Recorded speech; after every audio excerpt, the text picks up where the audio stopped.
त्यो कुरै नगरेर त्यहाँ मुजीको अर्को कुरा निकाल भाइ, अर्को निकाल न। अब हाम्रो देशमा चाहिँ अहिले निकाल न, डोनाल्ड ट्रम्पको कुरा निकाल, निकाल, छोड भाल हटा मुजीको। ल सुरु गर, अर्को सुरु गर अब, न त म यो छोडे जान्छु है।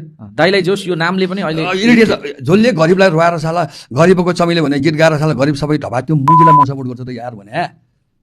साला व्यापारीहरूलाई केही गर्न सकेन, नर्बिकलाई केही गर्न सकेन, टुक्सा केही गर्न सकेन, एउटा मानवीय समुदायकोलाई केही गर्न सकेन। जाँठा भाइ मुजी गरिबहरूलाई त पनि मुजी शोषक सामान्ती होस्। मुजी गरिबहरूलाई चाहिँ दबाइस मलाई त जस्तो पढे लेखेकोले एउटा योजना गरेर यहाँ राख्ने, यहाँ सार्ने। विदेशमा त छ त, तैँले हेरेर आएको हो त।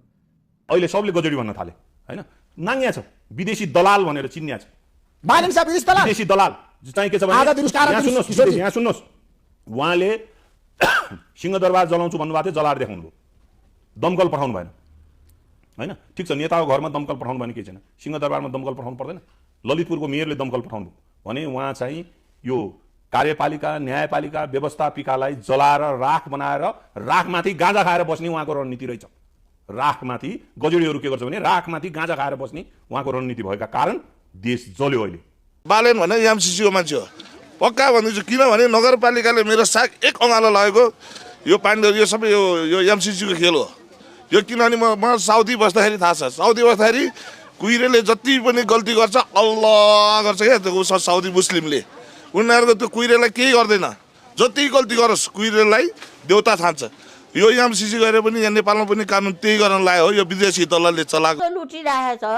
त्यो सर्वस्व लुटेको बुढीले सबै चाहिँ छोड्छु भने के भन्छ त सुनौ एकचोटि, सोध्दैन?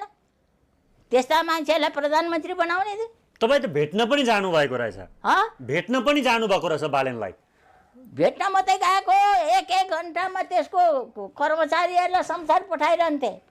म यहाँ बसिरहेको छु, मलाई एकचोटि भेट्नु भनेर।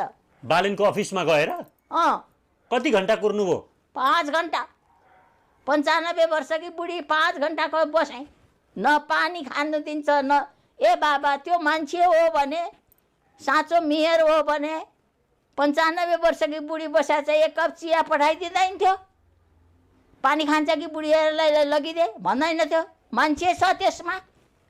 बालेन्द्र शाहमा सामान्य मानवता पनि छैन।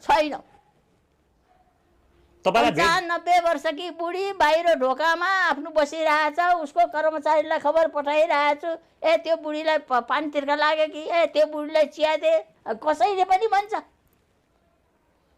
भने। त्यो बालेनले त भन्नु त परै जाओस्, कुरा सुन्न पनि तयार भएन, भेट पनि भएन। भित्रबाट निस्केर यसो मलाई हेर त फुत्त हिँड्यो। तर मैले केही भनेको छुइनँ बाबु, आजै भनिरहेको छु। सुकुम्बासी बस्तीमा डोजर चलाउने बालेन, मधेसीलाई अर्कै देशको सम्झने बालेन, सडक पेटीमा गुजारा चलाउनेको पेटमा हान्ने बालेन। बालेन भुइँ मान्छेको शत्रु हो, मध्यरातमा नसाको तालमा जे पनि बोल्ने बालेन।